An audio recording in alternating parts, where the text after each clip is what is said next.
Ad hoc ലേണിംഗിലേക്ക് സ്വാഗതം. കുറച്ചു പേരുടെ തെറ്റായിട്ടുള്ള ചില ധാരണകളുണ്ട്.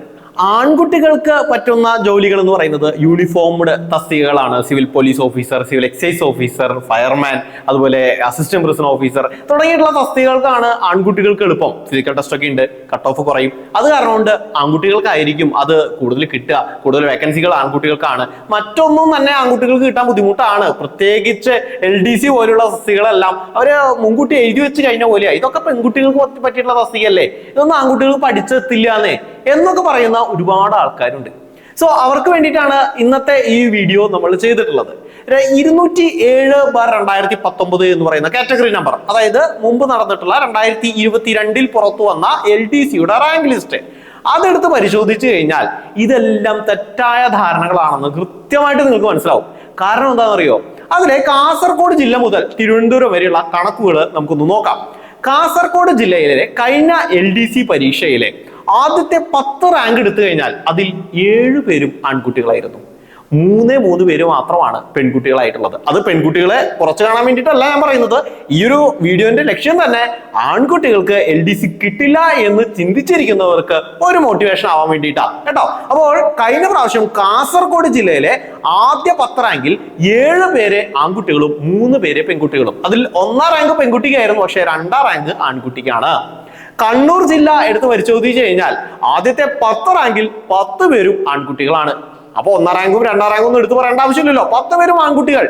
അത് കഴിഞ്ഞാൽ വയനാട്ടിലേക്ക് കടന്നു കഴിഞ്ഞാലോ 10 പേരിൽ ആദ്യത്തെ 8 പേർ, ആദ്യത്തെ 8 പേർ എന്നല്ല ഞാൻ പറയുന്നത്, ആദ്യ 10 പേരിൽ 8 പേര് വയനാട് ജില്ലയിൽ ആൺകുട്ടികളാണ്. 1ാം റാങ്ക് ഉൾപ്പെടെ മറ്റു 2 പേരാണ് പെൺകുട്ടികളുള്ളത്. അതുപോലെ കോഴിക്കോട് ജില്ല പരിശോധിച്ചു കഴിഞ്ഞാലും ഇതേ അവസ്ഥയാണ്. കോഴിക്കോട് ജില്ലയിലും ആദ്യ 10 റാങ്കിൽ 8 പേര് ആൺകുട്ടികളാണ്.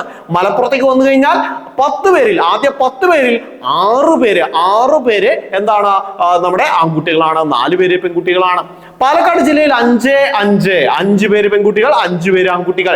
തൃശ്ശൂർ ജില്ലയിലേക്ക് വരുമ്പോൾ വീണ്ടും 7 പേര് ആൺകുട്ടികൾ. ആദ്യ 10 റാങ്കിൽ 7 ആൺകുട്ടികൾ, 3 പെൺകുട്ടികൾ.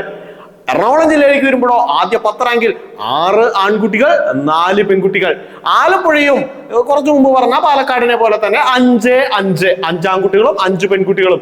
കോട്ടയത്തേക്ക് വന്നു കഴിഞ്ഞാൽ ആദ്യ 10ൽ 8 പേർ ആൺകുട്ടികൾ, 2 പേർ പെൺകുട്ടികൾ. ഇടുക്കിയിലോ 6 ആൺകുട്ടികളും 4 പെൺകുട്ടികളും. പത്തനംതിട്ടയിലോ 7 ആൺകുട്ടികൾ, 3 പെൺകുട്ടികൾ.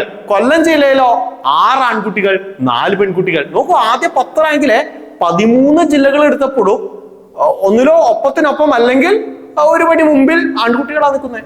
കൊല്ലം ജില്ല കഴിഞ്ഞ് തിരുവനന്തപുരത്തേക്ക് കടന്നു കഴിഞ്ഞാൽ അവിടെ 2 ആൺകുട്ടികളെ ആദ്യ 10 റാങ്കിലുള്ളൂ, 8 പേരും പെൺകുട്ടികളാണ്. ആ ഒരു ജില്ല ഒഴികെ മറ്റു 13 ജില്ലകളിലും ആദ്യ 10 റാങ്കിൽ ഭൂരിഭാഗവും ആൺകുട്ടികളാണ്.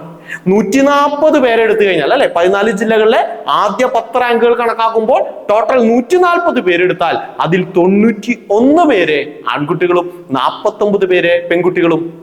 എന്ത് മനസ്സിലായി നിങ്ങൾക്ക്? ആൺകുട്ടികൾക്ക് പഠിച്ചു കഴിഞ്ഞാൽ കിട്ടില്ല എന്നൊരു പ്രശ്നം ഉണ്ടോ? ശരിക്കും ഇല്ല. കട്ട് ഓഫ് കയറുക എന്നുള്ളത് പോലും പ്രശ്നമായിട്ടാണ് പലരും പറയുന്നത്. പക്ഷെ ഞാൻ പറഞ്ഞത് ആദ്യ 10 റാങ്കുകളാ. നോക്കൂ, ആൺകുട്ടികൾക്ക് കിട്ടുന്നില്ല LDC. അപ്പോൾ ആൺകുട്ടികൾക്ക് കിട്ടുമെന്നല്ല അതിന്റെ അർത്ഥം. ഇവിടെ ആൺ പെൺ വ്യത്യാസം കാണിക്കുകയല്ല. ഞാൻ വീണ്ടും എടുത്തു പറയട്ടെ, ആൺകുട്ടികൾ പലരും LDC പരീക്ഷ പ്രിപ്പയർ ചെയ്യാതെ പലരും മെസ്സേജ് അയക്കാറുണ്ട്. CPO പരീക്ഷയൊക്കെ കഴിയുമ്പോൾ CPO ആണ് എന്റെ പ്രതീക്ഷ, LDC ഒന്നും എന്നെ കൊണ്ട് പറ്റില്ല എന്ന് പറയുന്ന നന്നായി പഠിക്കുന്നവർ പോലും അങ്ങനെ പറയുന്നത് ഞാൻ കേട്ടിട്ടുണ്ട്. അതുകൊണ്ട് പറയാണ്, നിങ്ങൾക്കും പറ്റും. ഒന്നാഞ്ഞു പിടിച്ചാൽ നല്ല സ്ട്രാറ്റജിയോടുകൂടി കൃത്യമായിട്ട് പഠിക്കാൻ ശ്രമിച്ചു കഴിഞ്ഞാൽ അവിടെ ആൺ പെൺ വ്യത്യാസങ്ങളൊന്നുമില്ല.